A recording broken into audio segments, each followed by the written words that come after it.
Hola a todos, mi nombre es Lauren Cruz López, estudiante del grado de Biología de la Universidad de Alicante, y el día de hoy quiero llevaros un poco más allá de la visión clínica clásica de la diabetes para centrarnos en su base bioquímica. Desglosaremos los mecanismos moleculares de la señalización de la insulina y analizaremos cómo las fallas específicas en estas cascadas de transducción de señales dan lugar a la fisiopatología de la diabetes mellitus. Analizaremos desde la síntesis de la hormona hasta los frenos moleculares que causan la resistencia a la insulina. Sin más, comencemos. Para entender la diabetes y el metabolismo, debemos dominar primero la fisiología de nuestra protagonista, la insulina. Básicamente es una proteína pequeña producida por las células beta del páncreas. Su misión es clara. Cuando comemos y la glucosa sube en sangre, la insulina viaja a los músculos, al hígado y tejido adiposo para dar una orden tajante, la de absorber glucosa. Visualicemos el escenario. Estamos en los islotes de Langerhans. Sus capilares tienen como una especie de ventanas, por así decirlo, que permiten que las células beta perciban la glucosa y lancen la insulina a la sangre casi al instante. Dentro de esta célula, las hormonas nacen como proinsulina. Una enzima las cortan y liberando un fragmento llamado peptido C, dejando como la insulina activa en forma de dos cadenas unidas listas para la acción. Ahora sí, vayamos al diagrama. ¿Cómo sabe la célula cuándo disparar? Fíjense en la secuencia de eventos que tenemos aquí proyectada. Es un acoplamiento perfecto entre el metabolismo y la electricidad. La glucosa entra por el transportador GLUT2. Si vemos en esta mitocondria, pues dentro de la glucosa se metaboliza y aumenta la energía interna generando ATP. Este ATP es la llave que cierra los canales de potasio, sensibles al ATP. Al cerrarse, el potasio se acumula y la célula se despolariza. Así cambia su carga eléctrica. Si vemos este chispazo eléctrico, por así decirlo, abre los canales de calcio de voltaje dependientes. El calcio entra en la célula y podemos ver que el influjo de calcio es el gatillo final que empuja las vesículas de la membrana para liberar la insulina. Hasta aquí hemos visto el mecanismo básico disparado por la glucosa, pero como les mencioné, el cuerpo tiene un sistema para potenciar esta respuesta. La vía de las incretinas es independiente del metabolismo intracelular de la glucosa y del cierre de los canales potasio dependientes de ATP, pero potencia la secreción solo cuando la célula beta ya está activada por glucosa. Por ejemplo, cuando comemos, el intestino libera incretinas como GLP-1 o GIP y estas viajan al páncreas y se unen a este receptor de membrana en la célula beta. Esta unión activa la proteína G y a la enzima de nilato ciclasa que tiene como función vital convertir el ATP en AMP cíclico. Aquí está la clave, porque básicamente el aumento de AMP cíclico lo que hace es activar a dos proteínas efectoras como la PKA y EPAC2. Piensen en ellas como aceleradores que no necesitan despolarizar a la célula, sino que actúan directamente preparando y movilizando los gránulos de insulina para que cuando llegue la señal, pues se liberen de forma rápida. Gracias a la combinación de este mecanismo y de la potenciación química por incretinas, la insulina se libera en dos fases. Un primer disparo, que es rápido y es de las vesículas que precisamente ya estaban listas en la membrana, y una segunda fase que es más sostenida, pues la célula recluta nuevos gránulos desde el interior y así es como el cuerpo logra mantener el control metabólico. Bien, ya vimos cómo el páncreas secreta insulina, pero la hormona por sí sola no sirve de nada si las células no la escuchan, por así decirlo. Para que la insulina funcione, necesita comunicarse con el interior de la célula y lo hace a través del receptor de insulina. Estamos en presencia de un heterotetrámero, alfa 2 beta 2. ¿Qué significa eso? Pues que la proteína es bastante grande y está formada por cuatro subunidades. Están unidas fuertemente por puentes de sulfuro, como podemos ver. Las dos subunidades alfa están totalmente fuera de la célula y son las encargadas de capturar la insulina. Las dos subunidades beta, en cambio, atraviesan la membrana y miran hacia el citoplasma. Esta es una maquinaria ejecutiva porque poseen la actividad enzimática, son tirosina-quinasas. Cuando la insulina se une a la subunidad alfa, provoca un cambio conformacional en lo que viene siendo todo el complejo. Y esto lo que hace es activar los interruptores en las subunidades beta. Esto lo que provoca es un fenómeno que se llama autofosforilación y el receptor actúa como una enzima sobre sí mismo añadiendo grupo fosfato a sus propios residuos de tirosina. Una vez que el receptor está fosforilado y activo, no hace el trabajo sucio por él mismo. Lo que hace es reclutar a las proteínas mensajeras como IRS, que es el sustrato del receptor de insulina. El receptor fosforila al IRS y este a su vez sirve de muelle para atraer a otras enzimas clave como la PI3 quinasa. Esto lo que hace es iniciar un efecto dominó hacia el interior de la célula. Básicamente, el objetivo final viene siendo el de movilizar las vesículas que contienen transportadores GLUT4. Estos viajan desde el interior celular hasta la superficie y se fusionan con la membrana y finalmente permiten que la glucosa entre masivamente a la célula. Sin este receptor funcionando perfectamente, la puerta de la glucosa pues va a permanecer cerrada.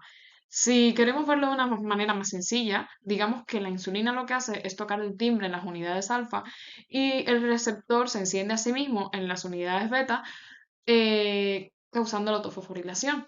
Eso lo que haría es llamar a un mayordomo, como sería el IRS, que serían el sustrato del receptor de insulina, y este lo que abre es la puerta de servicio a GLUT4. En esta diapositiva os dejo un resumen sobre lo que acabamos de ver. Una vez que el receptor ha sido activado, entramos en la vía de fosfatidilinositol 3 quinasa. Esta es la ruta crítica responsable de la homeostasis de la glucosa y la supervivencia celular. Todo comienza con un reclutamiento. Como podemos ver a la izquierda, el IRS fosforilado actúa como un muelle para atraer a la enzima PI3K. Fíjense que en la membrana la función de esta enzima es modificar los lípidos. Convierte el PIP2 en PIP3. ¿Por qué es crucial esto? Pues resulta que PIP3 funciona como una señal de localización. Actúa como un faro que lo que hace es atraer proteínas que estaban en el citoplasma hacia la membrana. Una de estas proteínas reclutadas es AKT. AKT también la podemos encontrar como PKB en algunos libros. Es la quinasa central del metabolismo, pero ojo, AKT no se activa sola. Para encenderse completamente necesita de dos eventos de fosforilación. Aquí los podemos ver en amarillos, muy pequeñicos.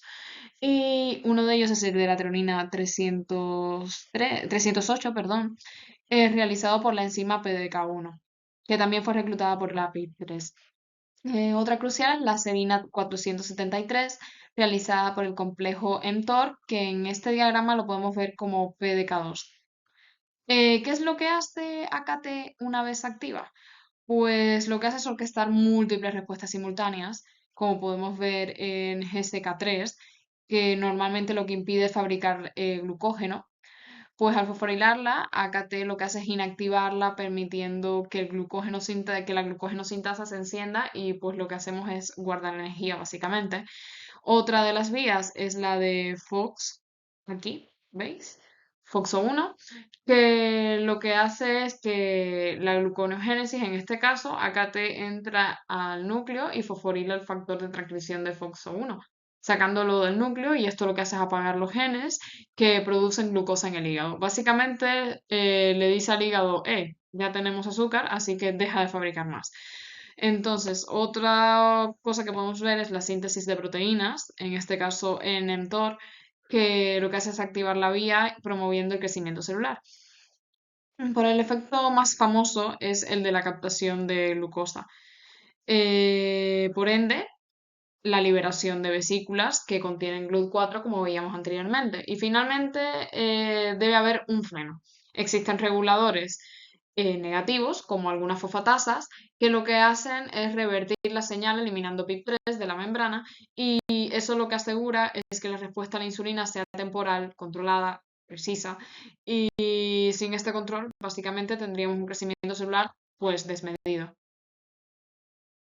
Hasta ahora nos hemos enfocado en la glucosa y la energía inmediata, pero no olviden que la insulina es ante todo un factor de crecimiento. Paralelamente a la vía metabólica que acabamos de ver, la insulina activa esta ruta. Esta ruta la llamaremos la vía de las MAC. Son quinasas activadas por mitógenos. Esta es la ruta que le dice a la célula, hey, crece, divídete, diferénciate. El proceso comienza nuevamente en el IRS fosforilado. Espera un momento, copio acá. Pero esta vez el reclutamiento es distinto. El IRS lo que hace es atraer una proteína adaptadora llamada GP2, GPB2, que ven aquí unida al receptor. Y GRB2 no trabaja sola, trae consigo otra proteína llamada SOS. Piensen en GRB2 y SOS como un equipo de encendido para para el siguiente jugador clave. Este será RAS, como veis por acá. Aquí está el punto crítico, pues resulta que RAS funciona como un interruptor molecular binario. ¿Qué quiere decir esto? Cuando tiene GDP unido, pues el ciclo está apagado. Y la función de SOS es ayudarle a soltar este GDP y agarrar GTP. Cuando RAS tiene GTP, el interruptor está encendido y listo para disparar la señal hacia abajo. Una vez activo RAS, inicia como una cascada de fosforilación en serie que viene siendo una verdadera reacción en cadena. Pues RAS lo que hace es activar RAF y RAF fosforila a MEC. Y MEC fosforila a ERK. ERK también conocida como MAC en algunos libros. Cada paso lo que amplifica es la señal original y es como un teléfono descompuesto molecular, pero donde el mensaje se va volviendo como más fuerte en cada paso. Finalmente, RK es el mensajero que cruza la meta y entra al núcleo del celular y lo que hace es fosforilar los factores de transcripción como el Q1 que se puede ver en el esquema. La consecuencia, pues básicamente lo que se está cambiando es la expresión genética para promover la proliferación y la diferenciación celular. En esta diapositiva tenemos un resumen de ambas vías. Mientras la vía fosfatidilinositol esquinasa lo que hace es mantener la energía, la vía MAP asegura que la maquinaria celular se renueve y crezca continuamente. Ambas son caras de la misma moneda llamada insulina. Hasta aquí hemos visto cómo la insulina pisa el acelerador del metabolismo, pero en bioquímica tan importante como encender una señal es saber apagarla. Si no tuviéramos frenos, el crecimiento celular sería caótico. Esta diapositiva lo que hace es resumir los tres mecanismos principales de regulación. De esta manera podemos detener o atenuar la señal. El primer mecanismo es el de la fosforilación de la serina. ¿Qué es lo que pasa? Pues recordad que la insulina lo que hace es activar el IRS fosforilado en la tirosina, pero cuando la célula está estresada, ¿qué es lo que pasa? Que se activan quinasas de estrés, como pueden ser JNK, IKK beta o mTOR, de la cual ya hablamos anteriormente. ¿Qué hacen estas enzimas? Pues colocan fosfatos en residuos de serina del IRS. Esto lo que actúa es como una interferencia estática y lo que hacen es deformar a la proteína, impidiendo que IRS se acople correctamente al receptor. Como resultado, la señal básicamente se bloquea antes de poder empezar.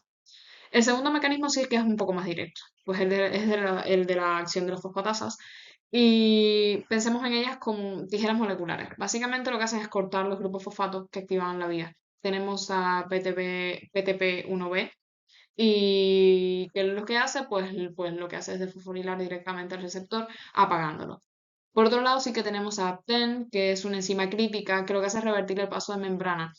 Lo que hace es convertir a PIP3 de nuevo en PIP2 y estas enzimas resetean el sistema al estado de apagado. Finalmente, lo que dispara estos frenos de manera patológica vienen siendo los factores de estrés oxidativo como la inflamación crónica, la lipotoxicidad, que vendría siendo el exceso de ácidos grasos libres.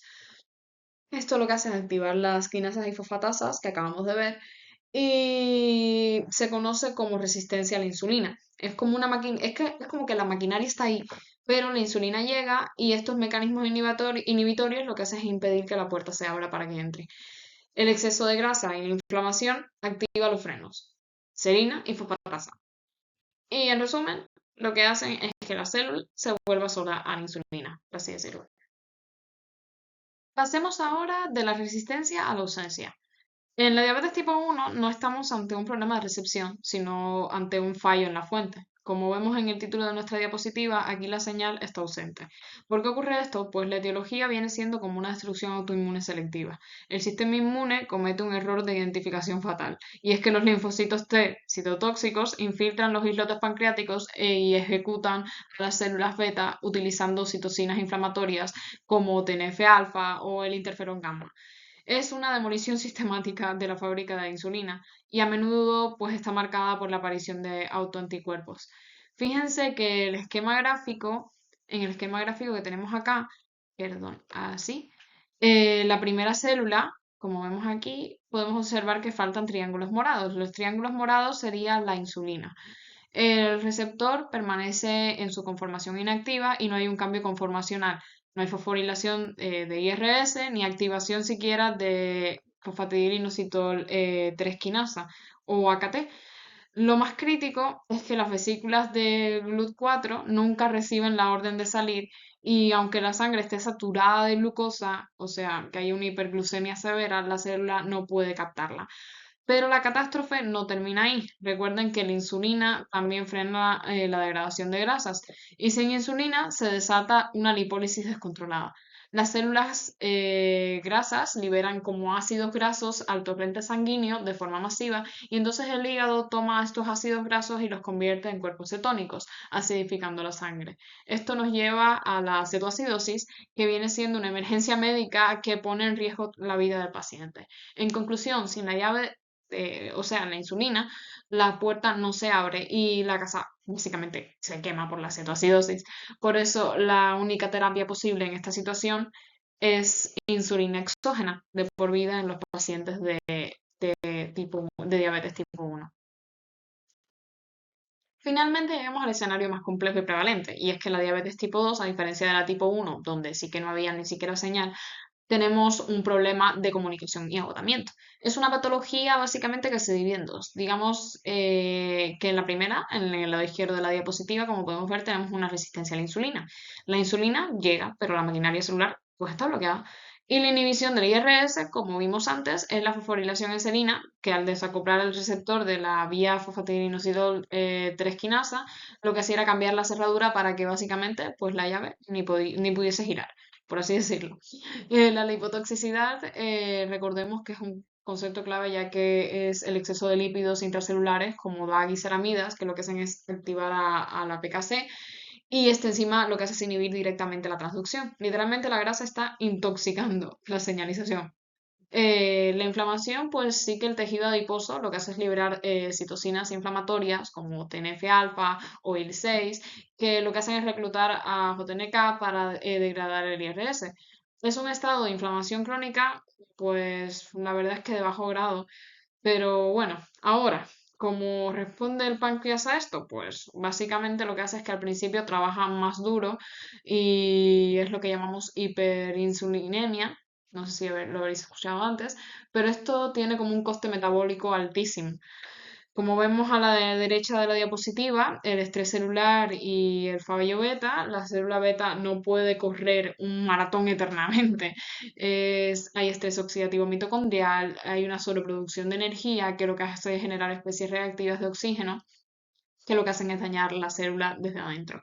El estrés de retículo endoplasmático pues causa una demanda excesiva de insulina que hace que la fábrica pues se sature y se producen proteínas mal plegadas como la mielina que se acumulan y llevan a la célula a la apoptosis, o sea, muerte celular programada.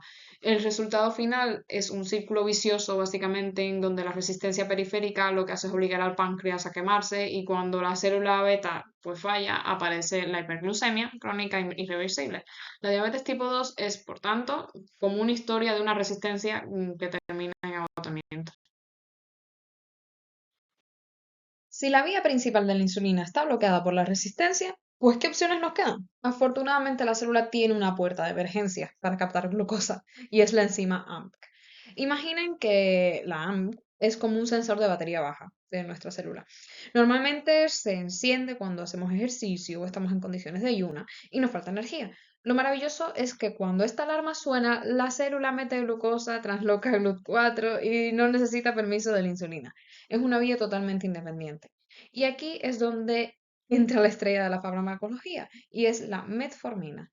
La metformina pues, es bastante astuta, no voy a mentir. Y es que entra a la célula y reduce un poquito su producción de energía y básicamente engaña a la célula haciéndola creer que estamos haciendo ejercicio o que nos falta batería. Al activar este sensor con esa pastilla, lo que logramos es tres efectos vitales que podemos apreciar en el esquema. Al activar el sensor, pues en el hígado, por ejemplo, se le ordena que deje de fabricar azúcar. Y esto lo que hace es inhibir la gluconogénesis y crea un gran problema en los diabéticos, verdaderamente. Pero en el metabolismo, también, bueno, se apagan las señales de crecimiento excesivo como mTOR, de la que hablamos anteriormente, y pues lo que hace es mejorar la salud celular. En el corazón, pues básicamente bloquea la inflamación crónica y al apagar complejos inflamatorios, pues se protege el corazón de sufrir daños a largo plazo, como pueden ser cardiomiopatías. En resumen, la metformina funciona porque activa nuestro sistema de emergencia natural, bajando el azúcar y protegiendo el corazón al mismo tiempo. Quiero que se lleven una idea central que resume todo lo que hemos visto hoy. A menudo en la clínica pues se suele definir a la diabetes simplemente por un número, la glucosa alta, baja, en fin. Bioquímicamente eso es solo un síntoma, no la enfermedad. Como ven, la realidad molecular es que la diabetes es un fallo sistemático en la comunicación bioquímica celular y las células de nuestro cuerpo un lenguaje químico. Y la diabetes, este diálogo, pues lo rompe. Hemos analizado dos rutas hacia este desastre, resumidas, por ejemplo, en tipo 1, que es el problema de la ausencia de la señal, donde el mensaje, o sea, la insulina nunca se envía porque la fuente está destruida, y el tipo 2, que sí que es un problema de bloqueo en la transducción. El mensaje se envía, pero la célula es incapaz de procesarlo y pues hay inflamación por la inflamación y por la grasa. En ambos casos, la fisiopatología es la misma. La célula pierde la capacidad de interpretar y responder a su entorno. Cree que está muriendo de hambre en medio de la abundancia, básicamente. Por consiguiente, el tratamiento de la diabetes no es una simple ecuación de, pues mira, hay que bajarle la glucosa, sino que hay una estrategia de reingeniería metabólica. Nuestra intervención tiene dos rutas claras. O proveemos el ligando faltante en la diabetes tipo 1 o reparamos la vía de transducción de señal en la tipo 2. El objetivo es transformar el caos metabólico en un orden fisiológico, pues que sí que pueda, que pueda quedar representado como en este glucómetro que vemos en la diapositiva, mostrando una homeostasis recuperada. Entender que la bioquímica es la única forma de entender completamente y realmente al paciente de diabetes. Muchas gracias por su atención y eso ha sido todo por hoy. Al final del vídeo, pues os dejo como un código QR para que podáis tener acceso al archivo PDF de esta presentación. Si os ha gustado, no olvidéis darle like, seguir y estar al tanto para nuevos vídeos. Hasta luego.